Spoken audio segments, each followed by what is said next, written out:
कि आप भी यहाँ नहीं आएंगे, हम भी यहाँ नहीं आएंगे। अब बफर जोन 3 से 10 किलोमीटर के थे और ज्यादातर नुकसान हमको बफर जोन का हमको हुआ। वन स्ट्राइक कोर जो पाकिस्तान के खिलाफ 30,000 ट्रूप थे वो लद्दाख चढ़ा दिए थे हमने कि लड़ना है तो साहब हम बता देंगे आटे दाल का भाव। ठीक है साहब, हम भी बेवजह किसी से नहीं लड़ना चाहते, लेकिन जब तक हमको अगर ये विश्वास हो जाए कि आप जो है कोई आक्रामक तेवर नहीं दिखाओगे, कोई फालतू पंगा नहीं लोगे, तो शांति बहाल हो सकती है। और चीन की ग्लोबल टाइम उस पर अब हाँ कहनी पड़ गई। ठीक है साहब, चीन को भी जो आटे दाल का भाव है वो पता चल गया। चीन को भी पता चल गया है कि भारत 1962 का भारत नहीं है जिसको खिलवाड़ समझा जा सकता। तो जैसा कि आपने देखा हाईलाइट में हम आपको पूरी वीडियो दिखाने जा रहे हैं कि जो जीडी बख्शी साहब हैं वो हमेशा, आपको पता होगा इनका एक इंटरव्यू बहुत मशहूर पड़ा हुआ है यूट्यूब पे कि भाई हमें किस तरह से कारगिल की पहाड़ियों पे पाकिस्तान ने मार लगाई थी, और मार ऐसी लगाई थी कि हमें जो वॉशरूम करना पड़ रहा था वो उन बॉक्स में करना पड़ता था ये जो खाने के आए थे हमारे पास, एंड हमने खाना खाया उसी बॉक्स में हम वॉशरूम करके नीचे फेंकते थे।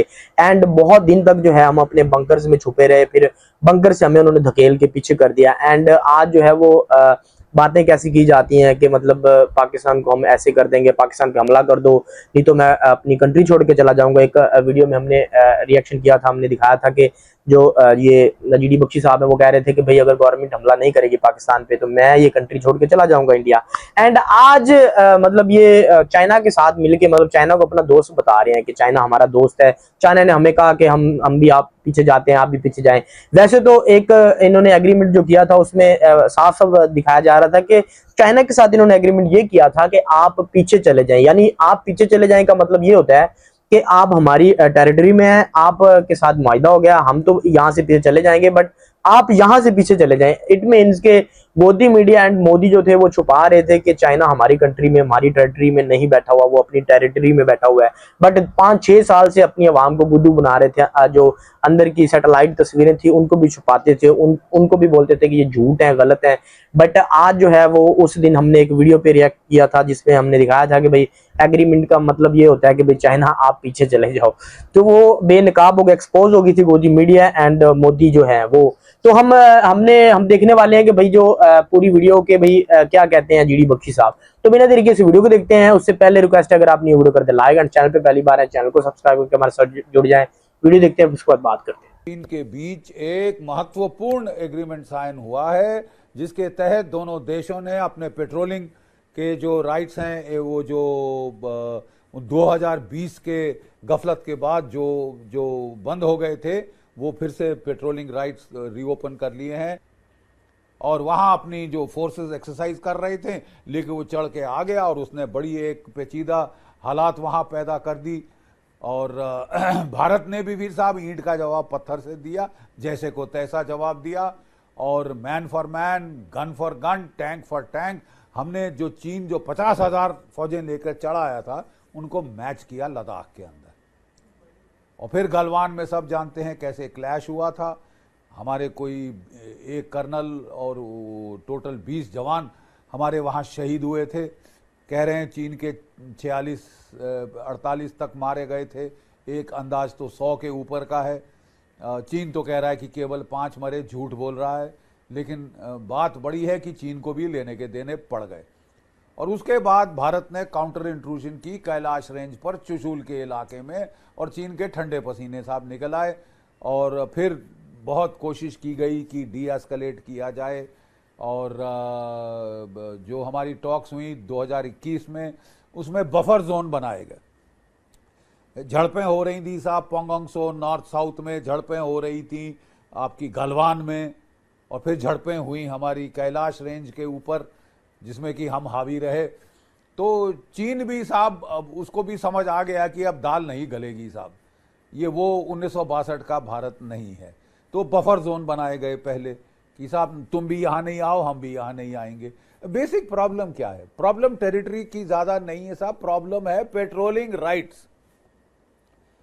1962 के बाद एक लाइन ऑफ एक्चुअल कंट्रोल बनी कि साहब हमने यहां तक कब्जा किया था, तुम यहां तक थे। किसी ने ये नहीं माना। भारत कहता है पूरा आक्साई चीन हमारा है।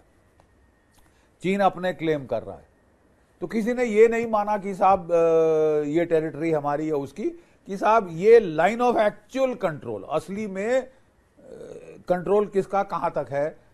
तो वो हमारी एक परसेप्शन थी और एक चीन की परसेप्शन थी, और हमेशा साहब हम अपनी परसेप्शन तक जाते थे, उनके पेट्रोल उनकी परसेप्शन तक आते थे, और कभी कभार इसमें पेट्रोलों के क्लैश होते थे, टक्कर होती थी, पत्थरबाजी, मुक्केबाजी, घूंसेबाजी, लातबाजी, ये सब तकरीबन चलनी शुरू हो गई।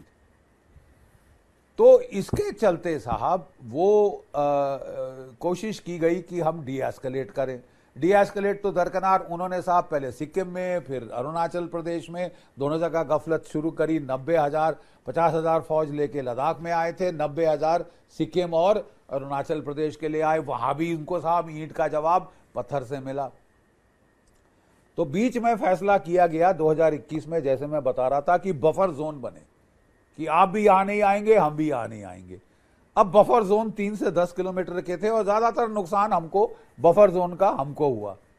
कोई 65 पेट्रोलिंग पॉइंट में से 26 पेट्रोलिंग पॉइंट्स पर अब हमको जाना बंद हो गया, ये बफर जोन की वजह से। उनका भी बंद हुआ, लेकिन हमारा बंद हो गया। तो इसीलिए कई लोग अटकल लगा रहे थे कि नहीं साहब हमने टेरिटरी दे दी, टेरिटरी दे दी। टेरिटरी तो जैसे मैंने बताया उसकी बात नहीं है, परमानेंट डिफेंसेस की बात नहीं है। बीच में दोनों देशों ने एक दूसरे के पेट्रोल रोकने के लिए अपने मोर्चे और बंकर बना लिए थे। तो बफर जोन से वो दोनों बोले साहब पीछे हट जाएंगे, लेकिन ये भी कोई अच्छा सोल्यूशन नहीं था। अब जो सोल्यूशन है वो है जो भारत शुरू से कहता आ रहा था, स्टेटस को एंटे। साहब सारी गफलत आपने शुरू करी, आपको रिस्टोर करना होगा स्टेटस को एंटी, वो स्थिति जो कि 2020 के पहले की थी, जब आपने समन्वय तोड़ा, और चीन को मजबूरन उस पर अब हाँ कहनी पड़ गई। ठीक है साहब, चीन को भी जो आटे दाल का भाव है वो पता चल गया। चीन को भी पता चल गया है कि भारत 1962 का भारत नहीं है, जिसको खिलवाड़ समझा जा सकता है। तब अहिंसावादी, पंचशीलवादी भारत था, अब ये दूसरा भारत, यथार्थवादी भारत है, जो कि ताकत जिसमें है और उसे इस्तेमाल करना जानता है और उससे हिचकता नहीं है। तो बहरहाल साहब ये दोनों के बीच में एक टेम्परेरी, जैसे कि हम कहें, मतलब शुरुआती एग्रीमेंट हो गया है। हमको जो है 3 स्टेप लेने पड़ेंगे पूर्ण शांति लाने के लिए: disengagement, D escalation, D induction. 50,000 troops लेके चीन आ गया था, 4 विंटर सर्दी के मौसम रखनी पड़ी है, जी बाहर आ गई है साहब ठंड के मारे।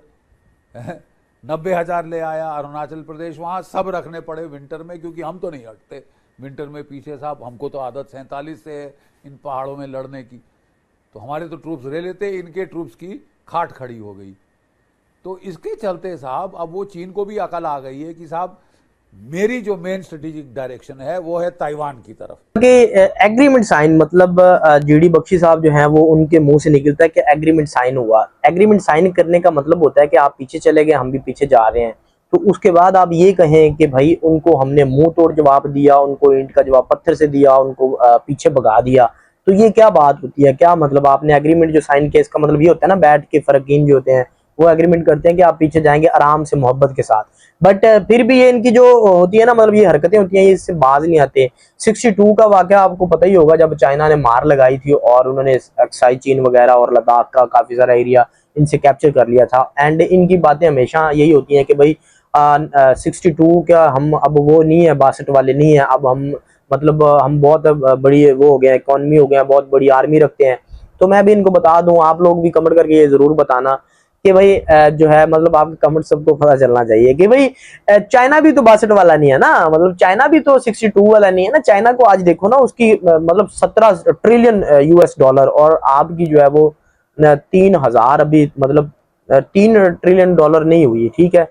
तो उनकी 17 ट्रिलियन डॉलर जो है वो है उनकी इकोनॉमी, उनकी आर्मी आपसे बड़ी है, उनकी टेक्नोलॉजी आपसे ज्यादा है, वो 50 साल टेक्नोलॉजी में आपसे आगे हैं। तो ये होती है इनकी गीदड़ भपकियां और इनकी जो मुनाफकत के, यानी उनके साथ एग्रीमेंट किया है और एग्रीमेंट के साथ वो वापस चले गए हैं एंड ये इधर आ गए हैं। तो ये अब कह रहे हैं कि हमने उनको भगा दिया, हमने ये कर दिया, हमने वो कर दिया। तो आपने कमेंट बॉक्स में अपनी राय का इजहार जरूर करना है और जीडी बख्शी साहब के नाम को एक अच्छा सा कमेंट करके जरूर बताना है आपने। इनकी जो हरकतें हैं ये, क्योंकि थोड़े सी एज ज्यादा हो गई है ना, तो अब थोड़े से उनकी बुखलाहट का शिकार हो जाते हैं। तो वीडियो कैसी लगी? वीडियो अच्छी लगी वीडियो कर दे लाइक एंड चैनल पे पहली बार है चैनल को सब्सक्राइब करके हमारे साथ जुड़ जाएं। नेक्स्ट वीडियो मिलती है, इजाजत दीजिए, अल्लाह हाफिज।